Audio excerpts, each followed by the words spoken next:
ओम शान्ति। मीठे प्यारे बाबाको आजको मधुर महावाक्य रहेको छ। मिति 2080 साल साउन 16 गते मङ्गलबार, तदनुसार 1 तारिक 8 महिना 2023 सालको। बाबा आज हामीलाई मुख्य सारमा भन्नुहुन्छ, मिठे बच्चे, मायाको पीडाबाट बच्नको लागि बाबाको शरणमा आऊ। ईश्वरको शरणमा आउनाले 21 जन्मको लागि मायाको बन्धनबाट छुट्छौ। बाबा आज हामीलाई मुख्य सारमा बताउनुहुन्छ कि यदि मायाको पीडाबाट, मायाबाट मिल्ने दुःख, अशान्तिबाट यदि मुक्त हुनु छ, त्यसबाट यदि बच्न यदि चाहन्छौँ भने प्यारे बाबाको हामी शरणमा आउनु छ। बाबा भन्नुहुन्छ, ईश्वरको शरणमा आउनाले नै 21 जन्मको लागि मायाको बन्धनबाट हामी छुट्न सक्छौँ।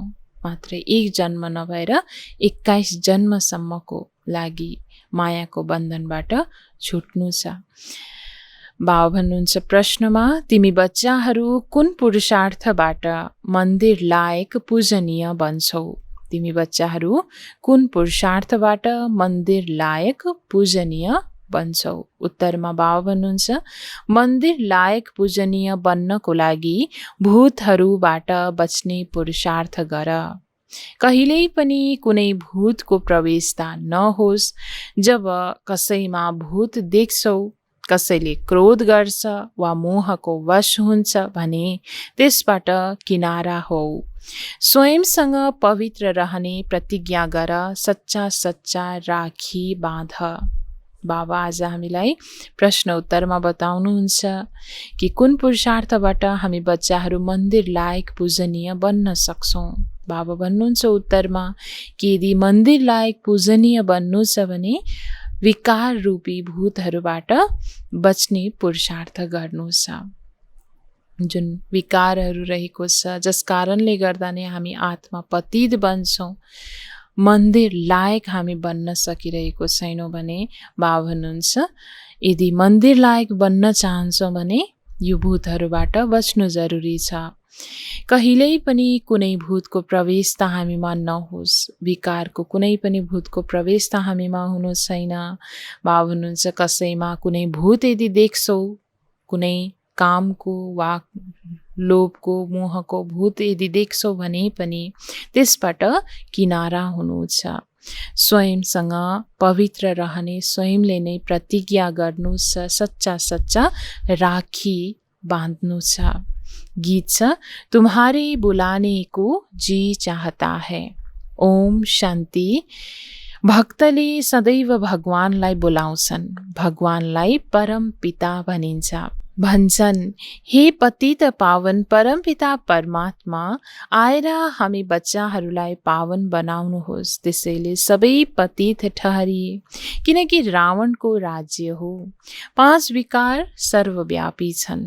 यस्तो होइन, सत्ययुगमा पनि 5 विकार सर्वव्यापक हुन्छ। होइन, त्यसलाई त भनिन्छ सम्पूर्ण निर्विकारी दुनिया। यो हो सम्पूर्ण विकारी दुनिया। भारतवर्ष सम्पूर्ण निर्विकारी थियो, यो भुलेका छन्। अहिले यतिसम्म विकारी बनेका छन् मनुष्य आत्मा कि भारतवर्ष त्यति बेला सम्पूर्ण निर्विकारी थियो भन्ने कुरा पनि भुलेका छन्। मन्दिरमा गएर देवताहरूको महिमा पनि गर्छन्। हजुर सर्वगुण सम्पन्न सम्पूर्ण निर्विकारी हुनुहुन्छ। यहाँ सम्पूर्ण विकारी छन्, त्यसैले बाबालाई बोलाउँछन्। बाबा आएर सम्पूर्ण विकारीहरूलाई शरणमा लिनुहुन्छ। शरणागति हुन्छ नि। अहिले सबै शरणार्थी छन्, त्यसैले पुकार्छन्। आत्माले पुकार्छ बाबालाई, बाबा हामी आत्माहरू एकदम विकारी बनिसक्यौँ, हजुर आएर निर्विकारी बनाउनुहोस्। एकअर्कालाई मारिरहन्छन्, त्यसैले यसलाई आसुरी दुनिया पनि भनिन्छ। असुर समान एकअर्कालाई मारिरहन्छन्। केही कुराको न्यु हुने बित्तिकै, केही कुरामा रिस उठ्ने बित्तिकै एकअर्कालाई मार्न पछि पर्दैनन्। त्यसैले बाबा भन्नुहुन्छ यो हो नै विकारी दुनियाँ, आसुरी दुनियाँ। भारतवर्ष दैवी दुनियाँ थियो, मनुष्यले यो जान्दैनन्। वास्तवमा भारत खण्ड देवी देवताहरूको भूमि थियो। उनीहरूले राज्य गर्थे, तर आधा कल्पदेखि मायाले बिस्तारै बिस्तारै एकदम पतित बनाइदियो। त्यसैले भन्छन् हामी अब पतितहरूलाई आएर शरणमा लिनुहोस्। बाबा भन्नुहुन्छ अहिले धेरै पतित बन्नुको कारणले गर्दा नै भगवानलाई पुकार्ने गर्छन् कि हे भगवान, अब आएर हामी पतितहरूलाई आएर शरणमा लिनुहोस्। अहिले तिमीले आएर परमपिता परमात्माको गोद लिएका छौ। भविष्यमा देवी देवता बन्नको लागि यो हो ईश्वरीय गॉड फादरली मिसन। नयाँ दुनियाँको स्थापनाको लागि महत्त्वपूर्ण कार्य परमात्माको अहिले चलिरहेको छ। पतितलाई पावन वा काँडालाई फूल बनाउने मिसन हो। बच्चाहरूको धन्दा नै हो परमपिता परमात्माको मतमा काँडालाई फूल बनाउनु, नर्कवासीहरूलाई स्वर्गवासी बनाउनु।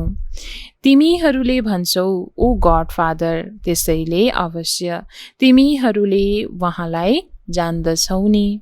फेरि यस्तो भन्न सक्दैनौ परमात्मा कहाँ हुनुहुन्छ? अरे आत्माले भन्छ ओ गॉड फादर। आत्माहरूले पुकार्छन् परमात्मालाई। उहाँ यी आँखाद्वारा देखिनुहुन्न, आत्मालाई पनि देख्न सकिन्न। यो त बुझ्नुपर्ने कुरा हो। आत्मा ज्योति स्वरूप छ, परमपिता परमात्माको पनि त्यही रूप हो।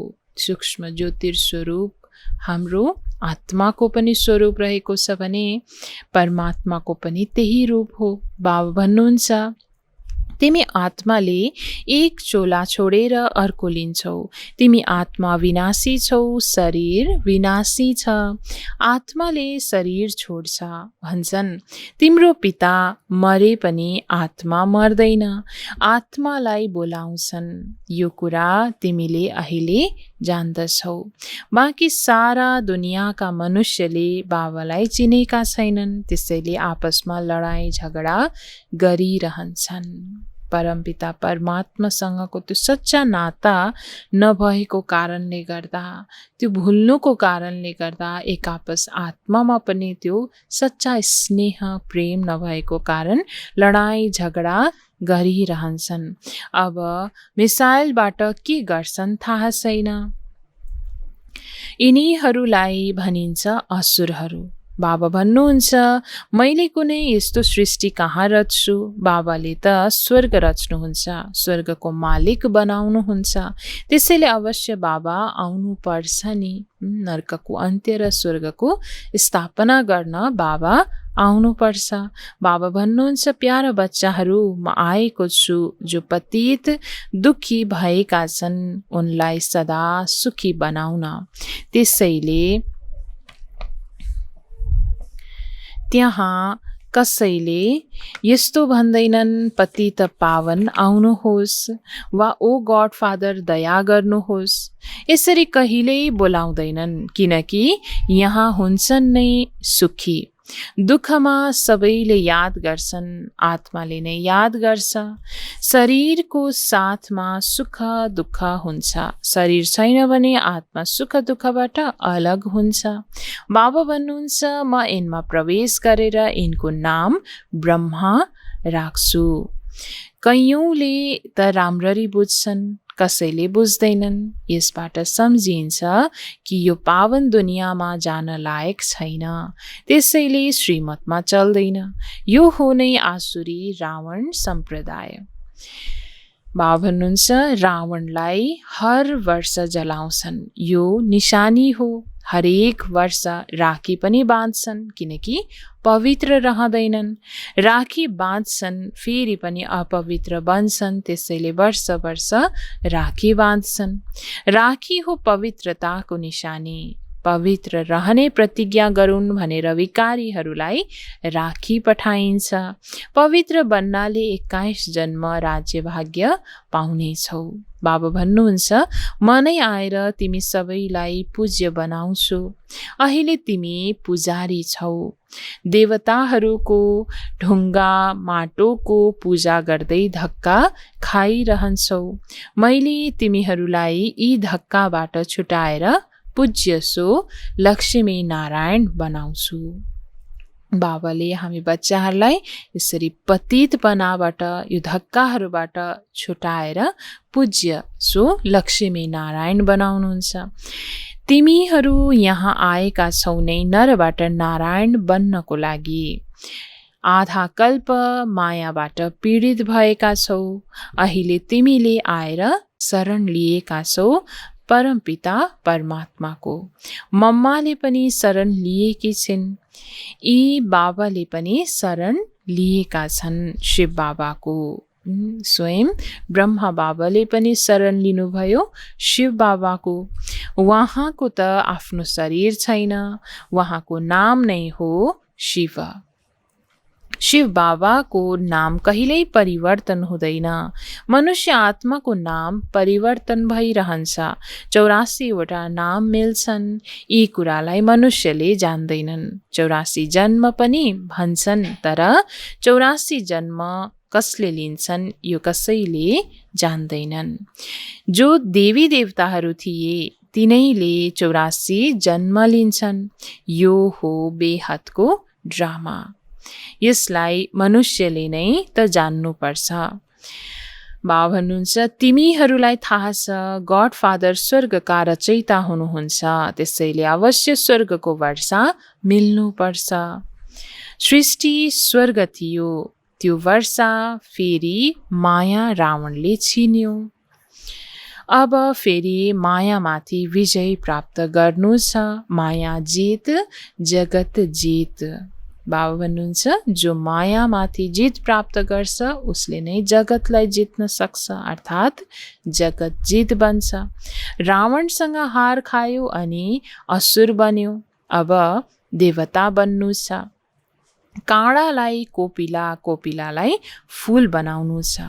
मायाको तुफान आउनाले कोपिला वा फूल झर्छन्।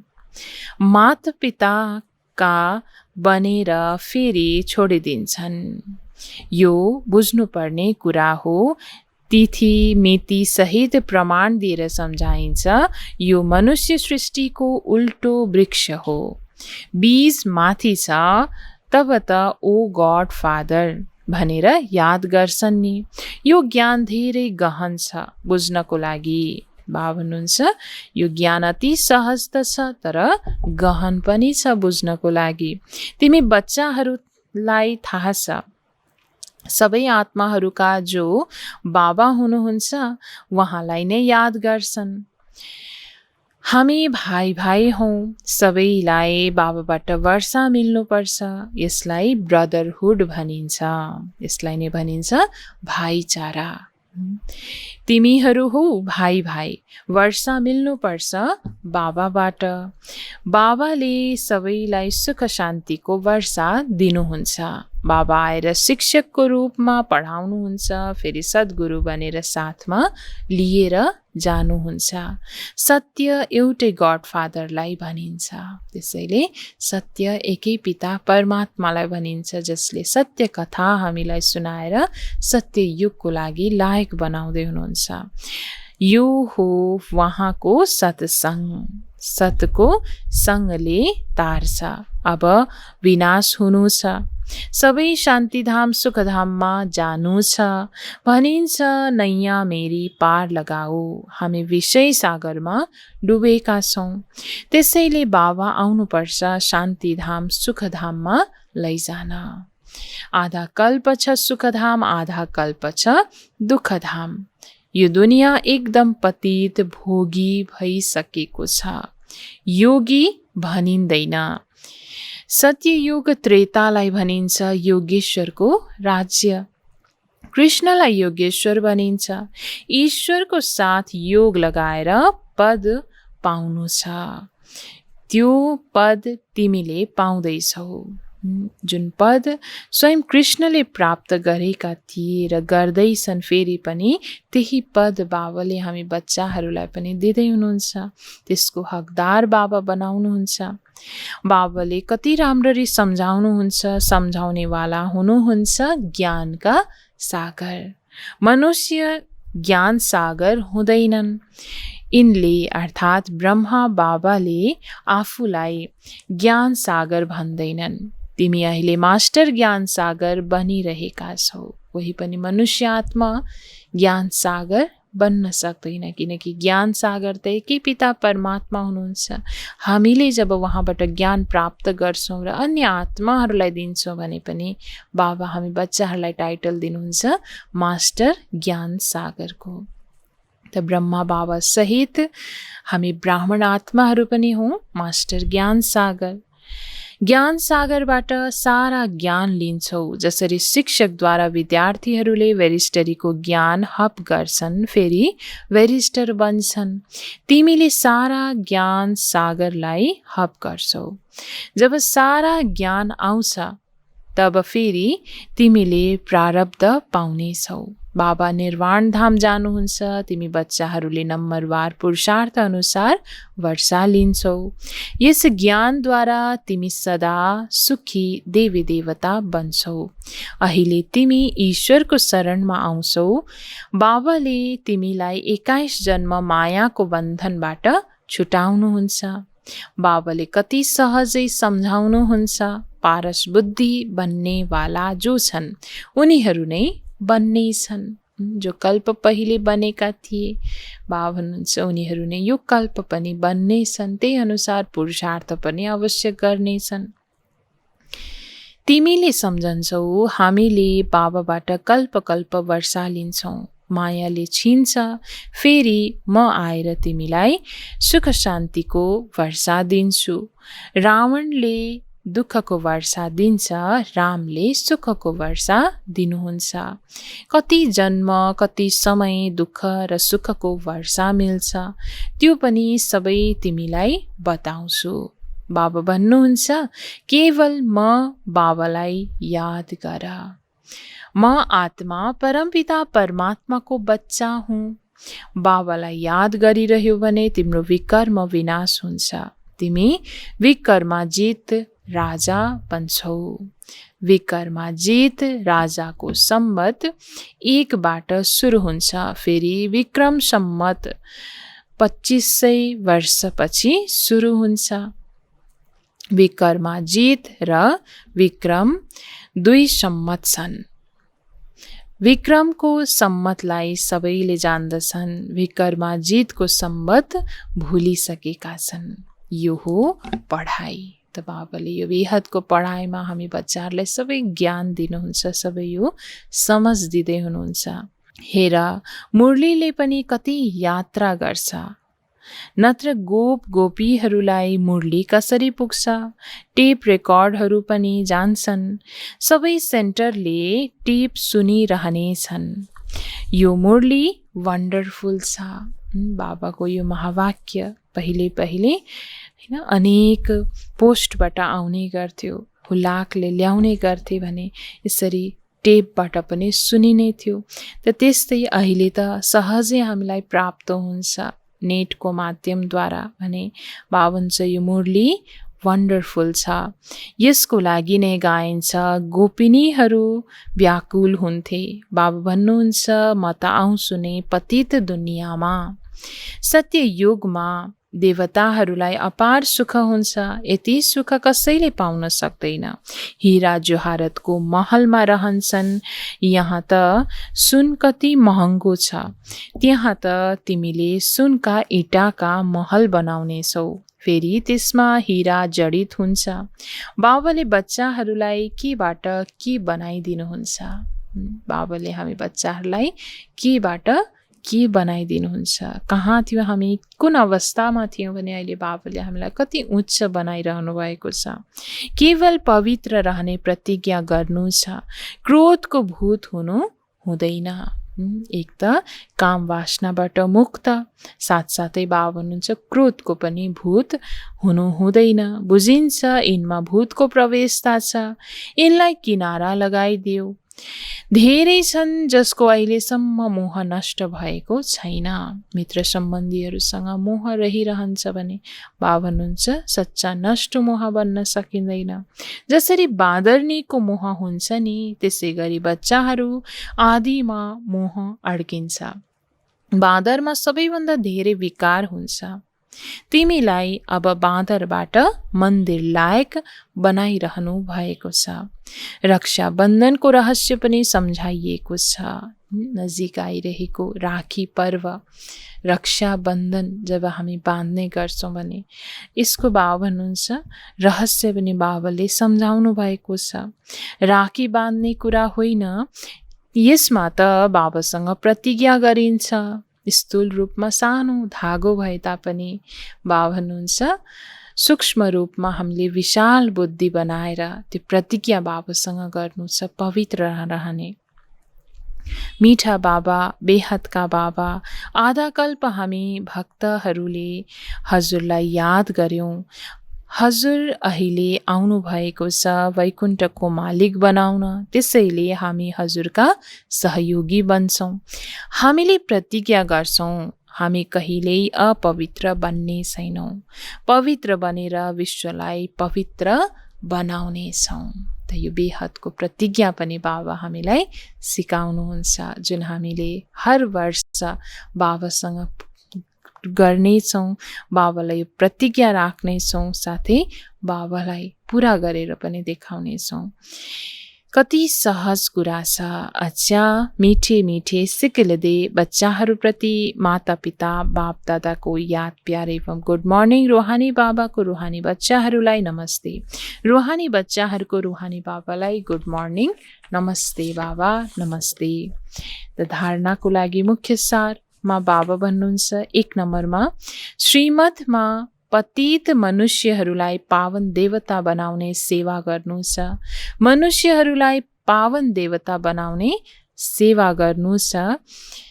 बाबाको पुरा सहयोगी बन्नु छ। बाबा धारणा 1 मा भन्नुहुन्छ कि श्रीमतमा चलेर पतित मनुष्यहरूलाई पावन देवता समान बनाउने यो सेवा गर्नु छ। बाबाको पुरा यसरी सहयोगी हामी बन्नु छ। धारणा 2 मा ज्ञान सागरको सारा ज्ञान हप गर्नु छ। बाबाको यादबाट विकर्महरूलाई दग्ध गरेर विकर्माजित बन्नु छ। ज्ञान सागर बाबाको सारा ज्ञानलाई आफूमा हजम गर्नु छ। बाबा भन्नुहुन्छ धारण गर्नु छ। त बाबाको यादबाट सारा विकर्महरूलाई दग्ध गरेर विकर्माजित बन्नु छ। वरदान बाबा आज हामीलाई दिनुहुन्छ, कुनै पनि ड्युटी गर्दा स्वयंलाई सेवाधारी सम्झेर सेवा गर्ने डबल फलको अधिकारी भव। कुनै पनि ड्युटी गर्दा स्वयंलाई सेवाधारी सम्झेर सेवा गर्ने डबल फलको अधिकारी भव। वरदानको विस्तारमा बाबा भन्नुहुन्छ, कुनै पनि कार्य गरिरहँदा, अफिसमा रहँदा वा व्यवसाय गरिरहँदा सदा स्मृति रहोस्, सेवाको लागि यो ड्युटी गरिरहेको छु, सेवाको निमित्त यो गरिरहेको छु। त्यसपछि सेवा तिम्रो पासमा स्वतः आउँछ अनि जति सेवा गर्नेछौ त्यति खुसी बढ्दै जान्छ।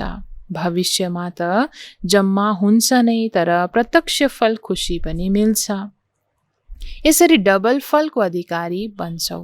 याद र सेवामा बुद्धि बिजी भएमा सदैव फल खाइरहनेछौ। त्यसरी बाबा हामीलाई आज वरदानको विस्तारमा भन्नुहुन्छ कि कुनै पनि कार्य गर्दाखेरि आफूलाई बेहदको सेवाको लागि निमित्त सच्चा सेवाधारी सम्झेर गर्नु छ। सेवाको लागि नै यो ड्युटी मैले पुरा गरिरहेको छु भनेर निमित्त सेवाधारी सम्झेर हर कार्य यदि गर्छौँ भने हामीलाई भविष्यको लागि त कुनै फल मिल्छ नै, अवश्य मिल्छ त्यो त बाबा भन्नुहुन्छ। साथसाथै प्रत्यक्ष फल, त्यो खुसी पनि हामीलाई मिल्नेछ। यसरी डबल फलको अधिकारी बन्ने वरदान बाबा आज हामीलाई दिनुहुन्छ। स्लोगनमा बाबा भन्नुहुन्छ, जो सदा खुसीमा रहन्छ ऊ स्वयंलाई एवं सर्वलाई प्रिय लाग्छ। जो सदा खुसीमा रहन्छ ऊ स्वयंलाई एवं सर्वलाई प्रिय लाग्छ। ओम शान्ति।